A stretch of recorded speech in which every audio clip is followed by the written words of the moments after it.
What is up, guys? I am Get Flanked, and today we have a video that's designed to help out the beginners. And the reason I'm making this video is because it's the day after Christmas, and there's always a lot of new players that flood video games after Christmas, and I want to make a video to help them out. You guys who've been playing this game for a while, you remember what it was like to be a beginner. This game can be very punishing, and just a quick word to those beginners who are playing this game: you're going to get destroyed at first, guys, and that's okay. Just learn as you go, watch videos, and trust me, stick with this game. It's very intimidating at first, it can be very punishing, but it's also the most rewarding game I've ever played. Once you start learning things, once you start having some success, it feels so good to actually accomplish some things and get better and see your progress in this game. Now, for you guys who may be watching this video but aren't beginners, I'd really appreciate your input on this video as well. Make sure you put some advice down in the comments for the beginners. What are the things that you wish you would have known when you started playing this game? I would really appreciate if you guys would put that stuff down in the comments. Okay, so the topic for this video is going to be the top 5 things that beginners do too much. And this is actually going to be a 2-part series. Tomorrow I'm going to release the top 5 things that beginners don't do enough. So if you're watching this video the day that it's released, look for that video tomorrow. If you're watching this down the road, check back through my older videos and you should see that video on my channel as well, the 2-part series. As far as the gameplay, you're going to see a mixture of PS4 and PC clips on both casual and ranked. So enjoy the gameplay as we get into the topics here. Okay, the top 5 things that beginners do too much. We're going to start out at number 1 here and work our way to 5. And the number 1 thing that beginners do too much is sprinting. Now, this is understandable that new players sprint too much, because if you're coming from Call of Duty or Battlefield or PlayerUnknown Battlegrounds or Fortnite, whatever, you sprint around a lot in all of those games. And when you come to Rainbow, sprinting is death. And the reason that sprinting is so bad in this game, first of all, it makes a ton of noise when you're sprinting. And one of the big things in this game, if you haven't learned it already, is sound whoring. So enemies are going to hear you coming and turn your direction and be ready for you to come around a corner if you're sprinting. The next thing is that you can't defend yourself while you're sprinting. When you're sprinting, you cannot have your sights up. So if you're sprinting around a corner and an enemy is around that corner with their sights up waiting for you, you're going to die 99 times out of 100. And that's a little different than what you're used to in those other games, because in the other games you do have some auto aim help if you're playing on console, and you know, it's just a little bit different as far as you don't have the one-shot headshot kills and stuff like that. So you can sometimes have time to raise your sights, snap onto people, and still get kills, even though you may not have your sights up whenever you initially see them. In Rainbow, that's not the case. In Rainbow, you need to have your sights up more, and you can't do that while sprinting. There's actually very few times in this game where you need to sprint. The maps aren't as big as Battlefield maps, clearly. You know, you're in a building, and there's very few times where you actually need to sprint around in this map. There are times, obviously, when time's running out, or when, you know, the diffuser has been planted, something like that, where you have to get around quickly, but those times are very few and far between. If you find yourself sprinting a lot mid-round or at the beginning of rounds, that's probably a mistake and something you should avoid. Okay, moving on with the list. The number 2 thing that I see beginners do too much is barricading. And again, this is understandable. It seems like a good idea when you're first playing this game to barricade yourself into the objective, to close all the doors, close all the windows, and make it as hard as possible for the enemies to get into the objective. But one of the most powerful tools that you have on defense is roamers. And I know as a beginning player, you're probably not doing a lot of roaming. We'll talk about that later in the video, but when you are barricading all the doors, all the windows, you're also shutting out your roamers. And in a late round situation, when they have been roaming and are coming back to the objective, you now make it harder for them to get back. And that can actually lose you rounds and actually be very frustrating on those roamers who are out there, you know, wasting the time of the attackers and trying to get a few early picks in the round to come back to the objective and try to, you know, protect it in the late round situation and see all the doors closed is very frustrating. You have to understand that when you're playing as a defender, if you give the attackers full reign of the map where they don't have to worry about anything other than the objective, you're going to lose that round the majority of the time. The attackers have better guns than you, for the most part, excluding Ella. They have ACOG scopes, they have very powerful gadgets, and if you give them free reign of that map where they can just zero in on the objective and not have to worry about any flanks or any roamers or anything like that, they're probably going to win that round. So That's one reason you need roamers, and you need to leave the barricades open in between the objective and the hallways and other parts of the map, so that your roamers can move around freely and give the attackers more things to worry about. Now, that isn't to say that there's no situation ever where you should barricade. If you're in a late round situation on secure area, your teammates in the objective with you, you get on the cameras, you see that the enemies are on the other side of the map, yeah, go ahead and start barricading stuff at that point. You're going to get some sound cues as the enemies try to push the objective. You're going to know exactly which way they're coming from if you have those barricades up. So there are situations where throwing up barricades is useful, but just don't do it in the beginning of the round when you have roamers outside the objective still. Alright, moving on with the list now. The number 3 thing that beginners do too much is sit still. Now, I know it might sound like I'm contradicting myself. I first told you that you're sprinting too much. Now I'm telling you that you're sitting still too much. Welcome to Rainbow Six Siege.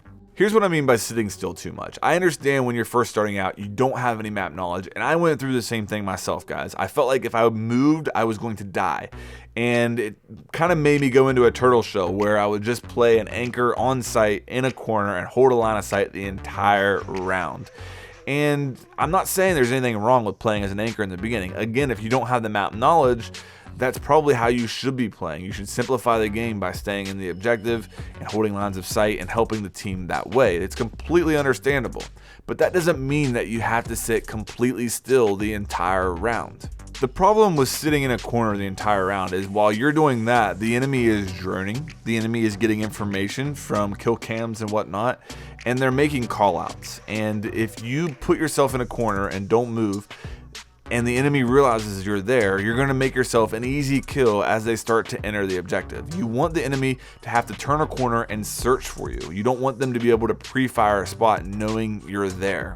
If you pay attention to the gameplay on the screen right now, it's a great example of exactly what I'm talking about. I'm anchoring with Legion, and I'm basically going to stay in this area the entire round, but I keep moving. Here in a second, you're going to see I get spotted with a drone right there. So I really have to move around right now. I'm just kind of going back and forth, but whenever I'm getting spotted, I don't want them to be able to turn this corner and just pre-fire exactly where my spot was on the map. That's going to make me an easy kill. So I just keep moving, keep strafing back and forth, and right there I get that kill on Ash, because she had to turn the corner and search for me. She didn't know exactly where I was. You're going to see I keep getting pressured here, this time from upstairs.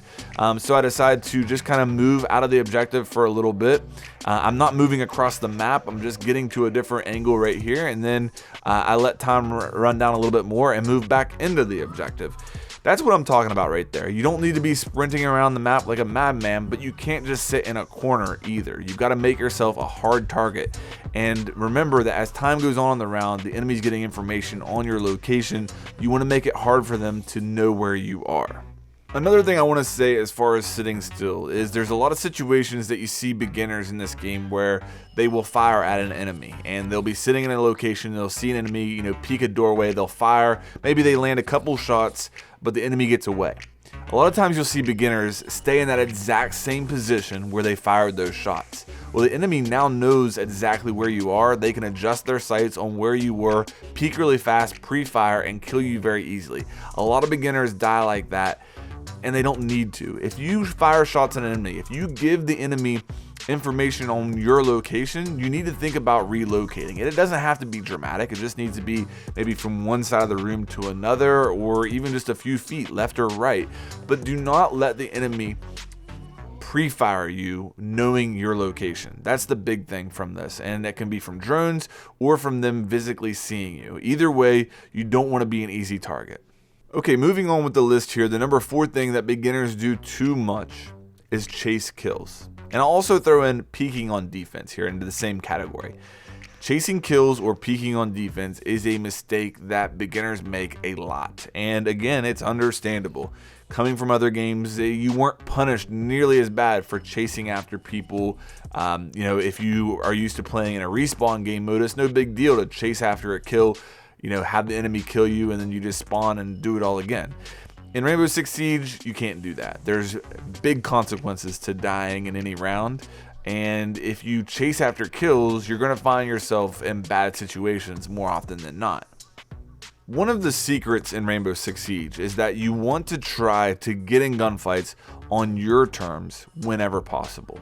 Whenever you're chasing after kills, you're not doing that. And if you think about a situation where maybe you're attacking and you encounter a roamer outside of the objective, you both fire shots at each other, neither get the kill, and the roamer runs away. A lot of times you'll see beginning players chase after that roamer, and that's not necessary, and that's not getting in gunfights on your terms. That roamer has the control in that situation. They can run wherever they want to on the map for the most part. They can, set up a crossfire with one of their teammates maybe by making a call out and wait for you to chase after them. You're making noise as you're chasing after them, so they are going to get an idea on where you are based upon that noise. Instead of doing that, you should group back up with your team of attackers. You should drone them out and then decide when you want to get on that gunfight on your terms. That's going to put you in a much better situation of getting that kill than just chasing after somebody and running into what may be a trap. That same concept applies to defense. The attackers have to come to you. If you find yourself in a really strong position, don't go peeking doorways, windows to chase after kills. Make them come to you. Make them enter the objective. Get in that gunfight on your terms, in the position where you want to be, not where the enemy wants you to be. Okay, moving on to the number 5 thing that beginners do too much. And it's spotting on drones and on cameras. And again, understandable, guys. It's tough to learn when you should spot and when you shouldn't, because there are times when it is beneficial to the team to spot on a drone or on a camera. But beginners do it way too much. And to talk about the drones first, as an attacker, it is beneficial to run your drone into the objective during the preparation, spot it for the entire team so you know where it is on the map, especially when your team doesn't have a lot of map knowledge. You want that icon to appear on the map so you know what direction you need to go. That's good. But once you spot it, get out. Keep that drone alive. You want to begin every round as an attacker with 2 drones alive. The drones are your best friend when you're attacking, so try to keep them alive. Do not let the enemy destroy your drone just because you're in there trying to spot enemies and identify them. That is not worth one of your drones.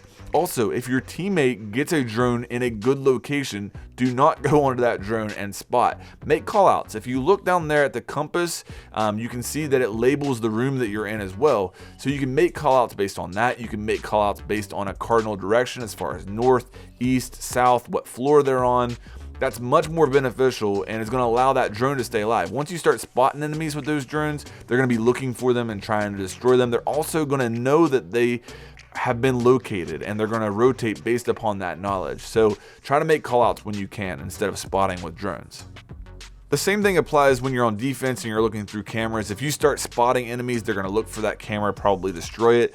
If you're in a very late round situation, there's only maybe 30 seconds left and your teammate's in a 1v1, yeah, okay, you can locate at that point if you don't have a good call out. But in most situations, a call out's more beneficial than spotting on a camera or a drone.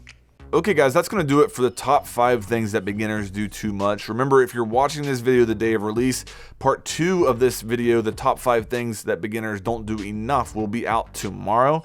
If you're watching this down the road, make sure you look through my older videos to find part 2 to this video. I hope this video helps you. If it did, please make sure that you like and subscribe, and I'll have more coming your way here soon.